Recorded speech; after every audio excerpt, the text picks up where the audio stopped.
So, ito na yung sumunod na trade ng bot natin, no? Kung matatandaan niyo dun sa previous video natin, yung unang trade na tinamaan yung stop loss natin. Ito naman yung kasunod na trade. Medyo interesting to kasi mukhang magtatagal pa ang setup na ito. Ayan, no? So, Friday ngayon, so most likely, by next week pa natin makikita yung final result na ito. So makikita nyo sa chart, stable pa rin yung position natin, no? Nag-up and down siya.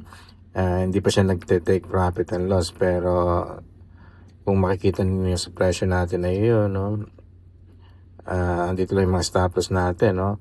399, umabot siya hanggang dito na, ayan, ano na siya ng lower low dito. Pagtapos siya ng dip dito, meron siyang lower low ngayon dito. So, expect mo yan makita hanggang dito. Siguro may next week, no? Pero hindi pa rin matatapos ng trade natin ito kasi lalayo ng mga take profit natin, eh. Tingnan natin yung number niya, yun, no? So, negative 81 niya, no? Nag-up and down siya, no?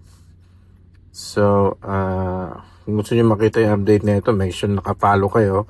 Kasi sa susunod na video, papakita natin kung nagresulta na ito. Kung panalo ba o talo ba ito.